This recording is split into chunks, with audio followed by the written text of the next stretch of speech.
May I come in, sir? Come in. Good morning, sir. नहीं, take your seat, बैठ जाए. Thank you, sir. Sakshi, Yes, sir. आपने graduation किया है political science sociology लेके. Yes. ये पास कोर्स या ऑनर्स है पॉलिटिकल साइंस? सर ग्रेजुएशन किया है. हाँ. रेगुलर हूँ. अच्छा, रेगुलर ग्रेजुएशन, ऑनर्स नहीं किया है? ऑनर्स अभी मैं कर रही हूँ, हिस्ट्री से एमए. हिस्ट्री से एमए कर रही हैं अभी? जी सर. अच्छा, परसुइंग है. तो आप पॉलिटिकल साइंस का अध्ययन किया, सोशियोलॉजी का अध्ययन किया, अब आप इतिहास पढ़ रही हैं. यस. क्यों? सर जब मैंने ग्रेजुएशन किया तो जो सब्जेक्ट्स कॉलेज में अवेलेबल थे वो ले लिया. ग्रेजुएशन के बाद मैंने सिविल सर्विसेज की प्रिपरेशन स्टार्ट की तो मुझे हिस्ट्री इंटरेस्टिंग लगा और मुझे ऐसा भी लगा कि फर्स्ट पेपर में जीएस फर्स्ट पेपर में 50% कवर हो जाएगा और जो मेरे ग्रेजुएशन के सब्जेक्ट हैं वो सेकंड पेपर में हेल्पफुल हो जाएंगे. अच्छा. यही सब देखते हुए मैंने हिस्ट्री ऑप्ट किया. हिस्ट्री में क्या अच्छा लगता है आपको? इंडियन हिस्ट्री की बात अगर हम करें, कौन सा पीरियड आपको ज़्यादा अच्छा लगता है? सर इंडियन हिस्ट्री में Indian national movement. Indian national movement. Yes sir. ऐसी कौन सी स्टोरी है इंडियन नेशनल मूवमेंट की जो आपको सबसे ज़्यादा इंस्पायर करती है?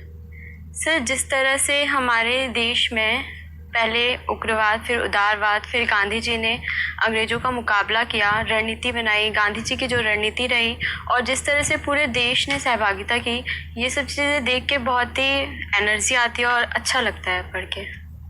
मान लीजिए आप सिविल सर्वेंट हो जाते हैं तो जो भी आपने टेक अवेज है, जो इंस्पायर्ड होके जो भी आपने सीखा है, समझा है, उसका कैसे उपयोग करेंगी आप अपने जीवन में? Sir civil servant Indian national movement से. हाँ.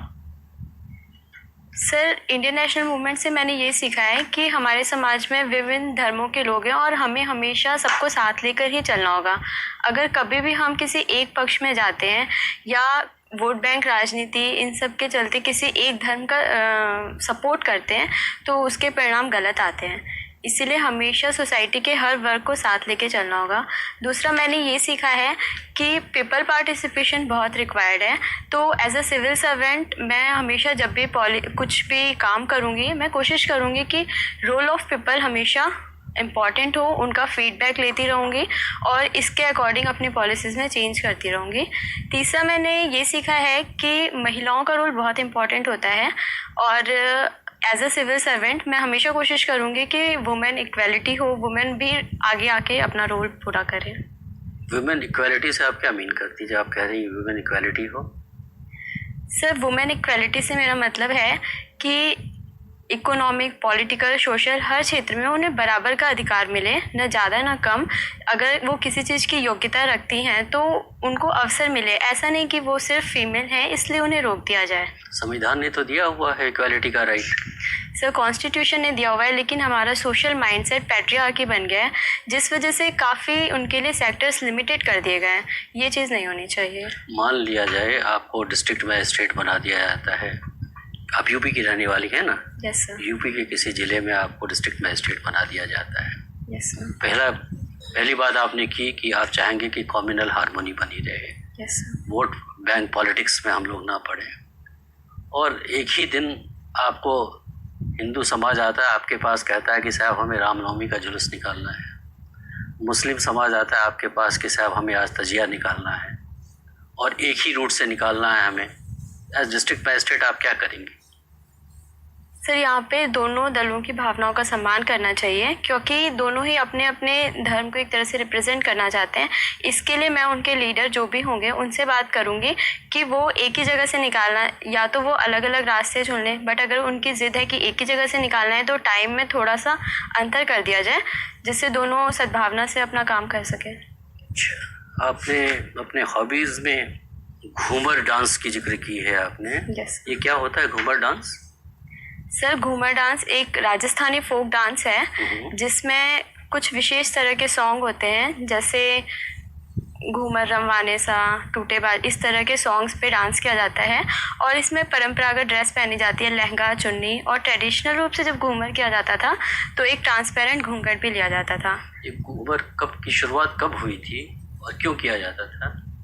सर, इसकी शुरुआत भील जनजाति से ही मानी जाती है कि वो अपने समुदाय में खुशी के जब भी अवसर होते थे, जैसे किसी का जन्मदिन होता था या किसी की सालगिरह होती थी, फसल कटाई होती थी, तब घूमर के माध्यम से अपनी खुशी को प्रकट करते थे। और आगे ये राजस्थान में फैल गया। इसके बाद पास के राज्यों जैसे उत्तर प्रदेश, गुजरात में भी काफ़ी अच्छे से किया जाता है। हाल फिलहाल में एक कंट्रोवर्शियल मूवी बनी थी, हिंदी सिनेमा बनी थी, यस सर। जिसमें कि काफ़ी कंट्रोवर्सी हुई। उसमें एक घूमर डांस दिखाया गया था। बता सकती हैं कौन सी मूवी थी? सर, पद्मावती। पद्मावती या पद्मावत? पद्मावत। पद्मावत मूवी आपने, उसमें घूमर डांस आपने देखा है? मूवी देखी है आपने? सर, मूवी नहीं देखी है पर डांस देखा है। डांस देखा है आपने? जी सर। किसने गाना गाया है उसमें? सर, श्रेया घोषाल। और सर चलिए कोई बात नहीं। हाँ, सही। साक्षी आपके नाम का क्या अर्थ है? सर, साक्षी से मतलब है प्रत्यक्षदर्शी, आई विटनेस। कोई और साक्षी नाम से कोई और फेमस व्यक्तित्व जिसके बारे में आपको पता हो? सर, साक्षी मलिक भारत की एक फ्री स्टाइल रेसलर हैं जिन्होंने 2016 के ओलंपिक में ब्रॉन्ज मेडल जीता था। अच्छा, कहाँ से है वो? किस राज्य से? हरियाणा। हरियाणा से। हरियाणा में कहाँ से? सॉरी सर, मुझे वो आइडिया नहीं। चलिए कोई बात नहीं। अच्छा, गारमेंट्स, यस। शायद आपका परिवार गारमेंट्स के बिजनेस से, या जैसा मैंने अभी पढ़ा कहीं पे गर गारमेंट्स करके है, ये क्या है गर गारमेंट्स? सर, एक शॉप है हमारी रॉबर्ट्सगंज में। अच्छा, आपकी शॉप है? जी सर। तो गारमेंट के बारे में कुछ बताइए। गारमेंट्स के बारे में? उत्तर प्रदेश में गारमेंट्स के बारे में कुछ बताइए। सर, उत्तर प्रदेश में टेक्सटाइल इंडस्ट्री का हब कानपुर रहा है। इसके अलावा हमारी एक रिटेल शॉप है रॉबर्ट्सगंज में ही, जिसमें शर्ट, पैंट, इस तरह के आइटम्स बेची जाती है। मैनचेस्टर ऑफ इंडिया किसको कहा जाता है? सर, मुंबई। आप श्योर हैं? Yes sir. और Manchester of north India Kanpur. अच्छा, मैनचेस्टर कहाँ है? सर, ये यूरोप में है, मेरे को एग्जैक्ट नहीं पता है। क्यों? जैसे मान लीजिए आपने मुंबई के बारे में ही कहा, मैनचेस्टर ऑफ इंडिया, या कानपुर के बारे में ही कहा, तो क्यों उन्हें कहा जाता है मैनचेस्टर? सर, वहाँ पे ऐतिहासिक रूप से बहुत ज़्यादा टेक्सटाइल इंडस्ट्री का विकास देखा गया। वहाँ के जो लेबर थे वो उसमें स्किल्ड हो गए, जिसकी वजह से वो इंडस्ट्री और ज़्यादा फैलती गई और एक तरह से हब बना हुआ था, इस वजह से कहा जाता है। यद्यपि अब ऐसा नहीं है, अब देश के कई जगहों पे टेक्सटाइल इंडस्ट्री डेवलप्ड हो रही है और कानपुर की टेक्सटाइल इंडस्ट्री की जो टेक्नोलॉजी है वो उतनी अपग्रेड नहीं हो पाई है, इसलिए धीरे धीरे कम होती जा रही है। ड्रेन ऑफ वेल्थ सुना है आपने? यस। किनका सिद्धांत है ये, बताइए कुछ। दादा भाई नौरोजी जी ने सिद्धांत दिया था। इंग्लैंड डेब्ट टू इंडिया ऐसी एक पुस्तक लिखी थी, उसमें ड्रेन वेल्थ फ्रॉम इंडिया कहा था।